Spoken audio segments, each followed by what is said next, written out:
Have you ever stopped and wondered what life would be like if humans were never meant to work 40 hours a week? Imagine waking up tomorrow with no alarm clock, no emails, no meetings, and no schedule. You open your eyes, stretch, and ask yourself a simple question: what should I do today? For almost all of human history, that wasn't a fantasy. It was reality. For roughly 300,000 years, our ancestors woke up each morning with no boss, no paycheck, and no career ladder to climb. So, what did ancient humans actually do all day? The answer might completely change the way you think about modern life. Let's begin with something surprising. Today, the average person spends around one third of their waking life working. That's tens of thousands of hours dedicated to jobs. But according to anthropologists, hunter gatherers, the lifestyle humans lived for about 99% of our existence worked far less than most people do today. One of the most famous studies was conducted by anthropologist Richard Lee.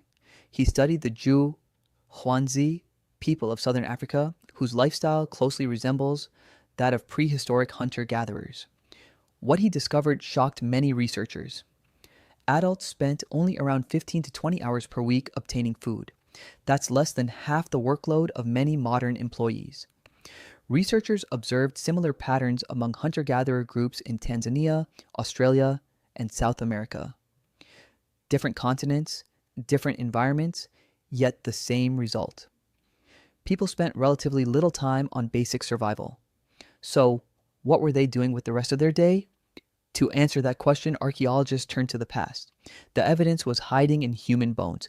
When scientists compare hunter-gatherer skeletons to those of early farmers, they find something unexpected. Hunter-gatherers were often taller, their teeth were healthier, and their bones showed fewer signs of repetitive stress and chronic labor.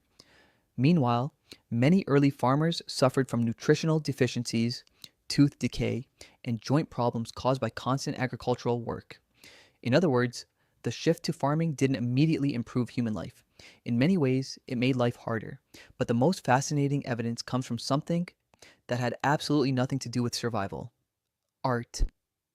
Around 30,000 years ago, humans entered caves and created breathtaking paintings. Animals appeared to run across stone walls. Artists used shading, perspective, and movement. These weren't simple doodles, they required planning, skill, and countless hours of effort. Nobody paints deep inside a cave because they're starving. They do it because they have time and because they're human. Across the world, archaeologists have discovered ancient jewelry made from shells, decorative carvings, and even musical instruments tens of thousands of years old. One remarkable discovery was a flute carved from a bird bone over 40,000 years ago. Think about that for a moment. Someone carefully crafted a musical instrument, not for hunting, not for defense, but for music, creativity, and enjoyment. So let's imagine a typical day in prehistoric life. The sun rises and people wake up around a campfire. Maybe they eat leftover food from the previous day. Breakfast isn't rushed. There's no commute waiting and no clock ticking. People talk, laugh, and decide what needs to be done. A small group may leave to gather plants, fish, or hunt.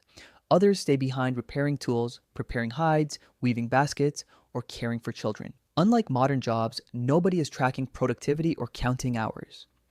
The goal isn't endless growth, it's simply meeting the community's needs.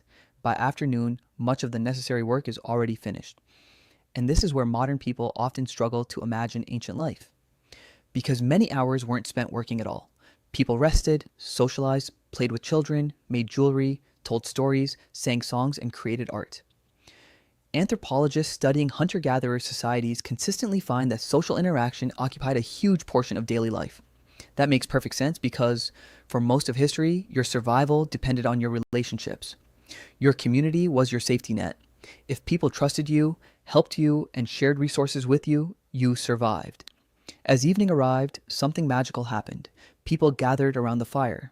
Researchers studying traditional hunter-gatherer conversations found that daytime discussions focused mostly on practical matters such as food, weather, and resources.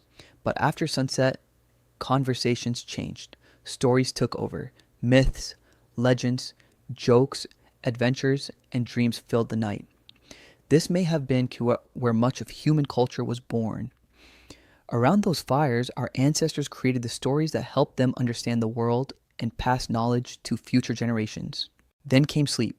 Interestingly, many historians believe humans once slept differently than we do today. Instead of one long sleep, people often experienced two separate sleeping periods with a quiet waking interval in between. This pattern existed long before electric lights transformed human schedules and changed the way we experience night.